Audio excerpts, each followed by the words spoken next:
tennis serve is classified as a closed, discrete and gross motor skill. According to Schmidt and Risberg, a discrete skill is categorised by having a distinct beginning and ending point. The tennis serve has those points from when the ball is about to be thrown in the air to when the racket makes contact with the ball. A tennis serve is also classified as a closed type skill. A closed skill is described as being executed in a stable environment where the player can evaluate the situation in advance to performing the movement. For example, a tennis player is able to see the position of the opponent returning to the line before commencing the serve. The tennis serve is categorised as a gross motor skill where it uses large muscles to execute the movement. Due to the high complexity of the tennis serve, there are many stages that comprise the entire swing. For a beginner, the serve is broken down into 7 sections to make it simpler to understand and to execute. The player's feet should be shoulder width apart to ensure stability, and their centre of gravity is in the middle, maintaining their balance. The ready position and focus of the player can be identified when the racket is pointing towards the net with the ball resting in the triangle.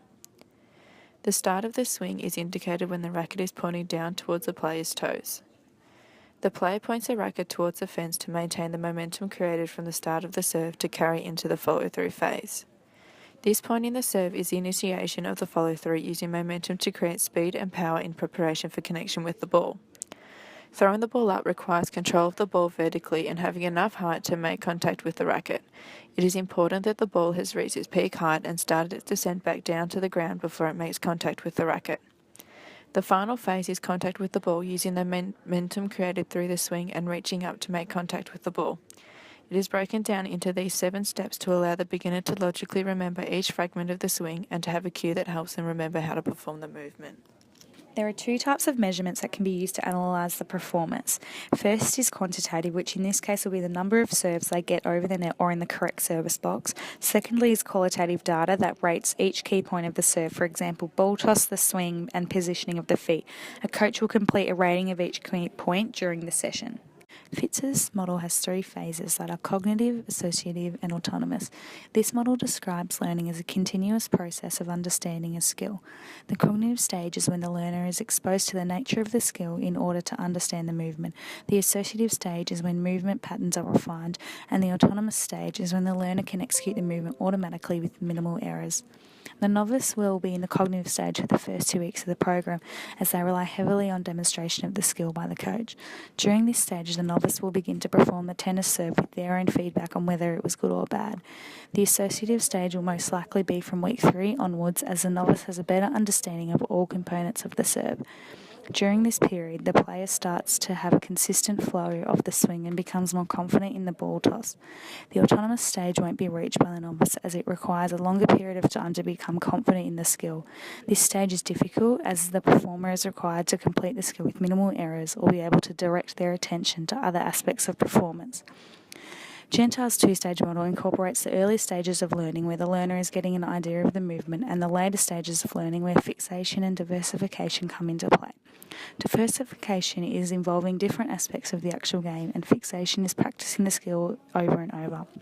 Fixation is still learning in the environment where the novice practices the tennis serve repetitively throughout each training session, whereas diversification incorporates the flow of a tennis match. This is when the novice will be able to perform the serve and adjust to perform a forehand once the ball is returned.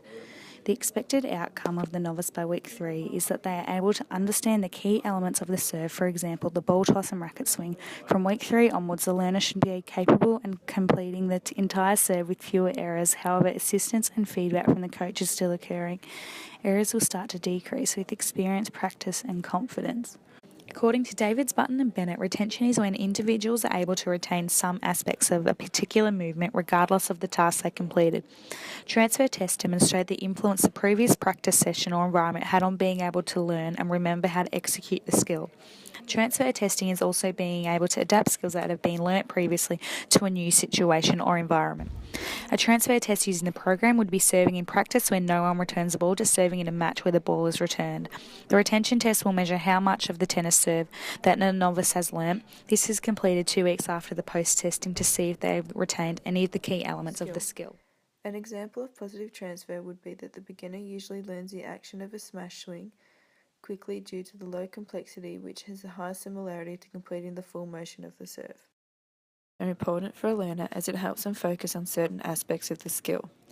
Verbal cues can be defined as a verbalized word, phrase, or action that communicates critical features of the movement skill to the student. It has been found that focusing on summary cues for the main parts of the movement are effective and avoid losing the learner's attention or confusing them with lengthy descriptions. In one study, as an example of cues for a tennis serve, there were toss, back, extend, and hit, and also down together, up together, back, and hit. For the first 3 weeks of the program, cues need to be specific, such as scratch your back. However, from week 3 onwards, the cues become less frequent but are still specific and concise.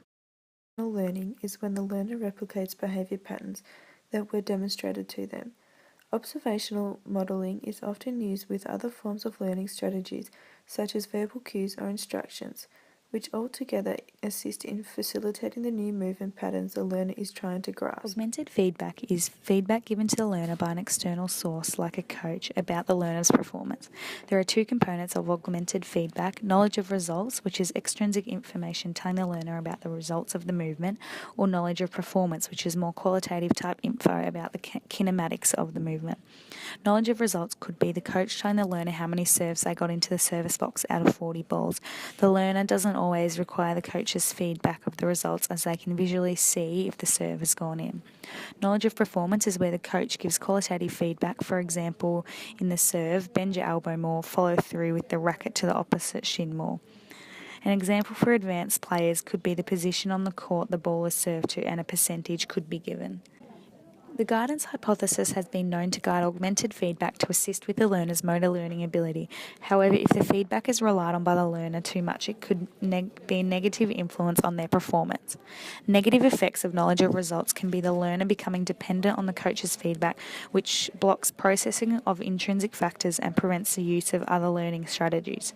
A strategy to help the learner avoid becoming reliant on coach's feedback is the use of phased feedback, where feedback is given more frequently at the start of the program when they are still understanding the skill, and then as confidence and skill level increase, the feedback becomes less frequent. For the first 3 weeks of the learning the tennis serve, the novice will be dependent on the coach to express verbal cues such as scratch your toes and provide frequent demonstrations and assistance for the novice to remember each phase.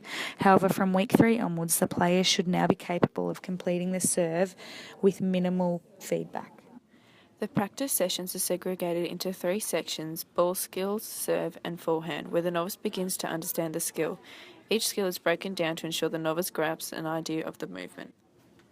Part or random type practice is practicing various types of skills throughout the practice session, rotating through different skills, not doing the same one in a row. The tennis serve is taught to the learner in part practice due to its high complexity.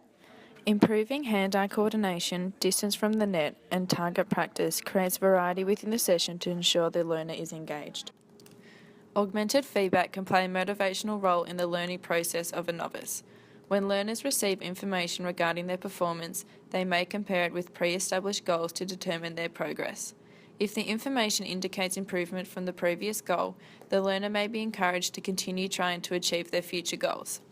A motivated learner will also exert more energy and effort during practice. However, an unmotivated learner is less likely to practice that can result in no learning taking place. An example of motivational strategy that may be used is goal setting. Attention to a skill when learning it for the first time is very important. Coaches can help learners by directing their attention to the most relevant parts of the skill or movement. Memory is necessary to execute effective and learnt movements. There are 2 main types of memory, which are short-term memory and long-term memory. Regarding short-term memory in tennis, to ensure the learner remembers key points, it is critical to only use the most important cues relevant when to completing a serve. Regarding long-term memory, after practicing the serve many times, it will then become encoded in the learner's long-term memory. Therefore, it will be easier for the learner to retrieve that information when they need it.